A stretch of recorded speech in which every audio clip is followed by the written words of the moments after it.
अगला श्लोक है, वर्षेषु वर्षांतर पर्वतेषु नंदीश्वरे यानि च मंदिरेषु यावन्ति चैत्यायतनानि लोके सर्वाणि वन्दे जिनपुंगवानाम्। कितना बढ़िया श्लोक है। भावपूर्वक इसको पढ़ो, मन लग जाता है। आचार्य श्री भी बहुत भाव से इस श्लोक को पढ़ते हैं। वर्षेषु वर्षांतर पर्वतेषु नंदीश्वरे यानि च मंदिरेषु यावन्ति चैत्यायतनानि लोके सर्वाणि वन्दे जिनपुंगवानाम्। जिन पुंगवों को सर्वाणि जिन पुंगवानाम वंदे, वंदना की गई है। संक्षेप में जिन बिंबों की वंदना। वर्षेषु क्षेत्रों में,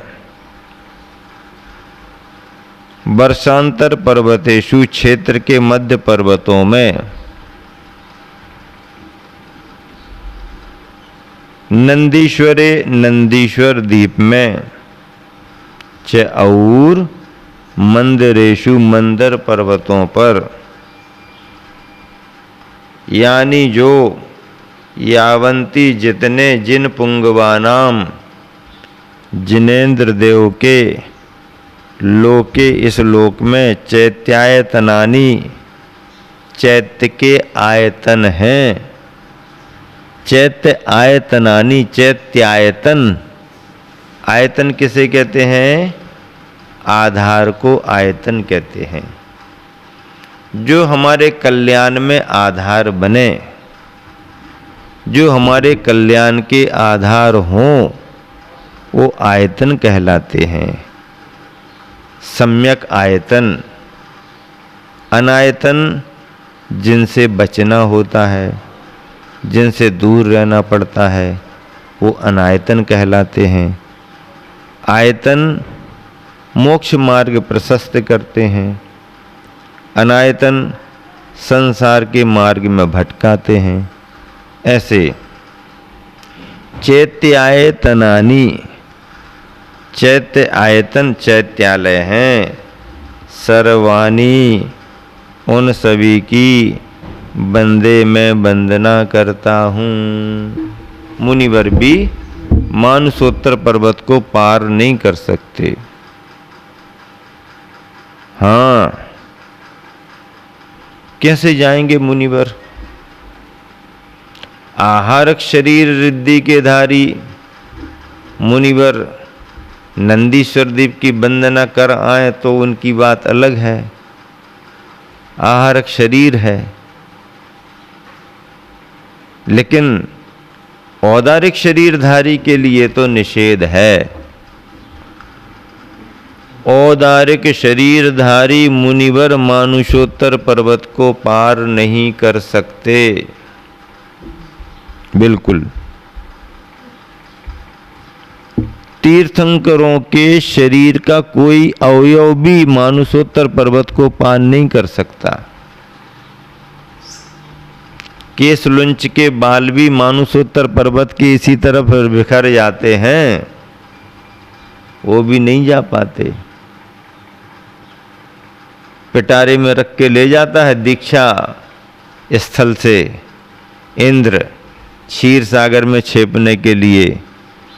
इंद्र तो आगे बढ़ जाता, लेकिन टिपारा मानुषोत्तर पर्वत से टकराता, खुल जाता और बिखर जाते बाल। हाँ, कोई भी चीज आगे नहीं जा सकती। फिर उन बालों को वहीं छोड़ता है, मायामयी बालों को टिपारे में रखता है पेटिका में, और फिर मायामयी बालों का विसर्जन करता जा करके। ऐसे मुनिवर भी मनुष्य भी और विद्याधर भी मानुषोत्तर पर्वत को पार नहीं कर सकते। और आगे आगे द्वीपों में बहुत सारे अकृत्रिम जिनालय हैं। अब वहाँ अकृत्रिम जिनालयों की वंदना कैसे करें? भाव पूर्वक यहीं से वंदना करो, यहीं से भाव पूर्वक वंदना करो। ग्रंथों में जहाँ जहाँ लिखा हुआ है, जैसा जैसा स्वरूप बतलाया गया है, उस स्वरूप का स्मरण करते हुए, अकृत्रिम जिनालयों की रचनाओं का स्मरण करते हुए, अकृत्रिम जिन बिंबों की महिमा को याद करते हुए भाव नमस्कार यहीं से करो। ऊर्ध्वलोक के जिन बिंबों को नमस्कार करो, मध्य लोक के जिन बिंबों को नमस्कार करो, और अधोलोक के जिन बिंबों को भी नमस्कार करो। हाँ, एक एक जिनालय में 108 प्रतिमाएं हैं।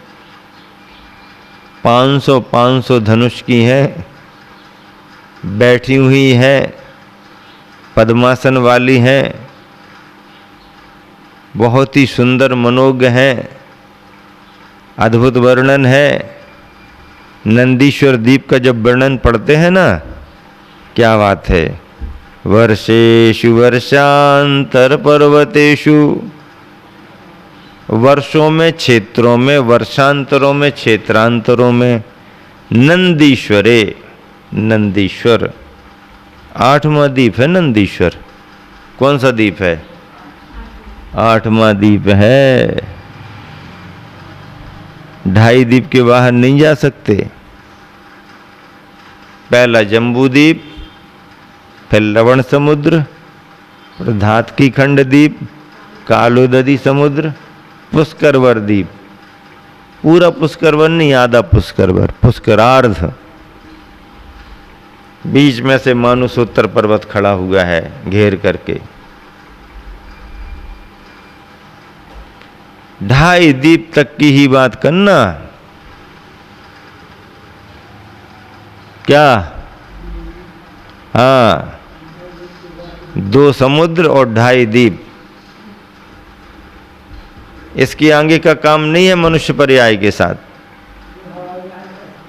हवाई जहाज कछु नहीं जाए होते, हेलीकॉप्टर थोड़ी जाए होते। तुम आओ कह रहे हवाई जहाज चली है, हवाई जहाज से तई पहाड़ पर्वतों की आगे नहीं निकल पा रही।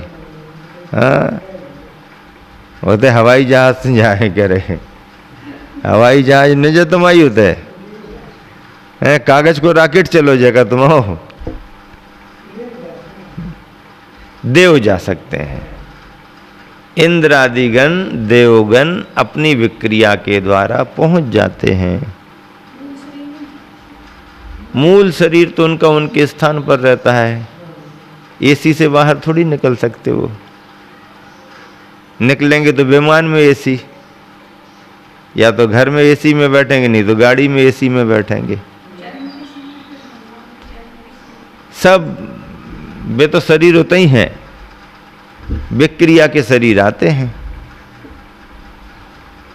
मूल शरीर तो अपने उत्पाद सैया पर अपने विमान में रहता है।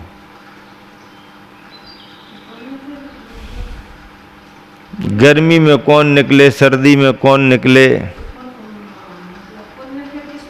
उनको गर्मी सर्दी कुछ नहीं लगती। देवों को पुण्य उनके परिणाम का तारतम्य बना रहता है, उपयोग का परिणाम तारतम्य बना रहता है। वो नियम संयम का पालन नहीं कर सकते हैं, ये बात अलग है, पर नियम संयम पालन करने की उनकी भावना बनती है, और जो भावना बनी है उसी से वो पुण्य कमाते हैं। कितना ही बड़ा सम्यक दृष्टि इंद्र क्यों ना हो, कितना ही बड़ा सम्यक दृष्टि इंद्र क्यों ना हो, वह एक क्षण को भी संयम नहीं ले सकता। पंचकल्याणक में झगड़ा हो जाता है, पालकी हम उठाएंगे, पालकी हम उठाएंगे, पालकी हम उठाएंगे। इंद्रों को मौका नहीं मिलता। समाधान क्या मिलता है? भगवान का दीक्षा समय का संदर्भ है। उनके साथ जो दीक्षा लेने को तैयार हो, पालकी वो पहले उठाए। इंद्र सब पीछे हो जाते, सबसे आगे आते हैं मनुष्य, फिर आते हैं विद्याधर, और फिर इंद्र का नियोग रहता है तो बाद में वो ले जाता है। इंद्र लेके जाता है लेकिन नंबर पीछे लगता है। मनुष्य पालकी पहले उठाते हैं क्योंकि वह भगवान के साथ दीक्षा लेते हैं। भूमि गोचरी राजा दीक्षा लेते हैं, विद्याधर राजा दीक्षा लेते हैं, इंद्र आदि दीक्षा नहीं ले पाते। ऐसे स्वयंभू भगवान और क्षेत्र क्षेत्रांतरों में ऐसे जिन बिंब कोई भी हो, बस इंद्रादिगण सभी जगह जाके वंदना कर लेते हैं। विद्याधर भी बहुत जगह चले जाते, पर 2.5 द्वीप के बाहर विद्याधर भी नहीं जाते हैं। मानुषोत्तर पर्वत का उल्लंघन नहीं कर पाते।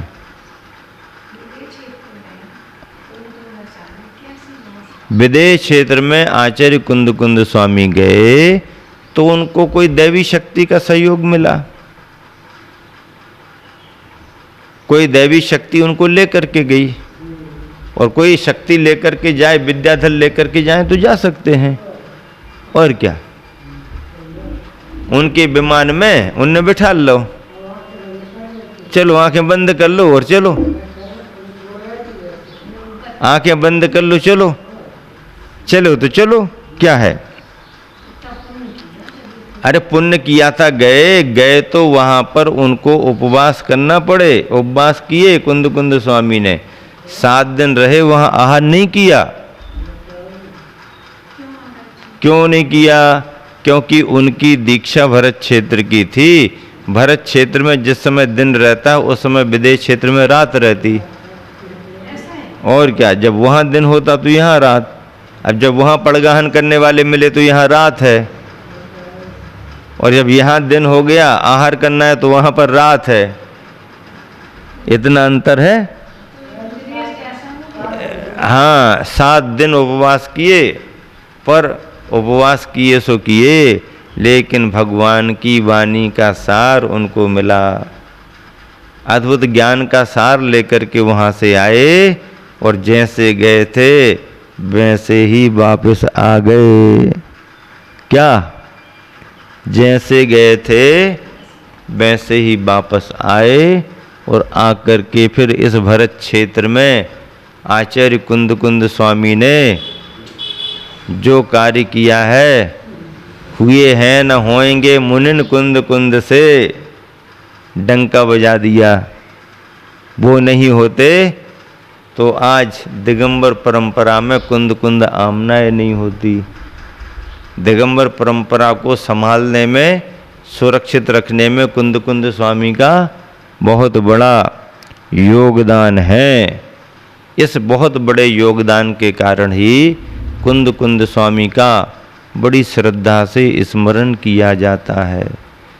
दिगंबर परंपरा के लिए कुंद कुंद स्वामी अध्यात्म के रूप में, आचरण के रूप में महान आधार हैं, महान आदर्श बने हैं।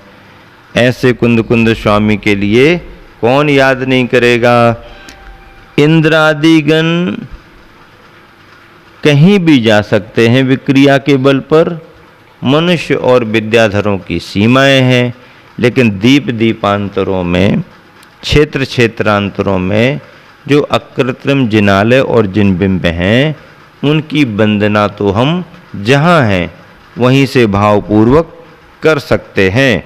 बस इतना पद और करके पूरा कर रहे हैं 2-3 मिनट में। देखो क्या लिखा है यहाँ पर गुरुवर आचार्य ने।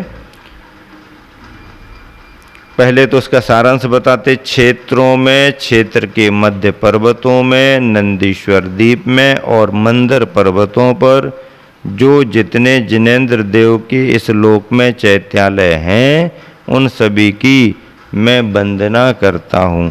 पद्यानुवाद कैसा लिखा चर्षि ने? क्षेत्र पर्वतों के अंतर में, क्षेत्रों मंदिर गिरियों में, क्षेत्र पर्वतों के अंतर में, क्षेत्रों मंदिर गिरियों में, दीप 8वां नंदीश्वर में और अन्य शुभ पुरियों में, सकल लोक में जितने जिनके चैत्यालय हैं यहाँ लशे। सकल लोक में जितने जिनके चैत्यालय हैं यहाँ लशे। उन सबको मैं प्रणाम करता, उन सबको मैं प्रणाम करता, मन मन में बेसदा वसे। मन मन में, मम मन में, मम मन में बेसदा बसे।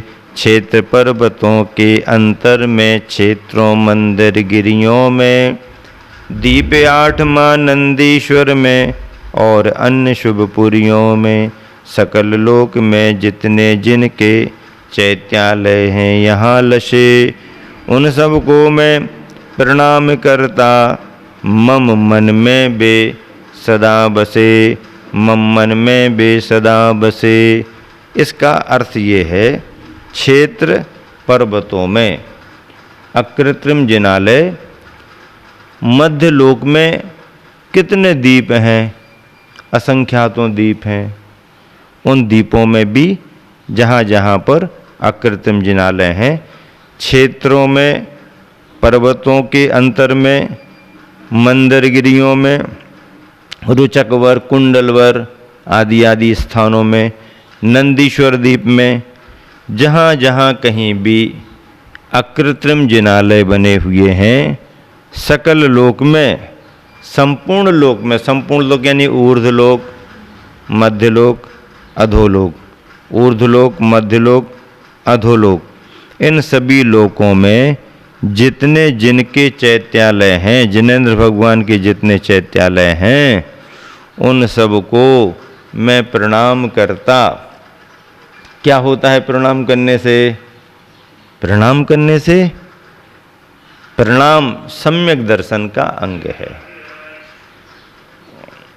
आयतन के लिए प्रणाम है, मंदिर के लिए प्रणाम है, मूर्ति के लिए प्रणाम है, जिनवानी के लिए प्रणाम है, गुरु के लिए प्रणाम है। ये देव शास्त्र गुरु मोक्ष मार्ग के आधार हैं। उन सबको मैं प्रणाम करता, मम मन में बे सदा बसे। मेरे मन में वे सदा निवास करें।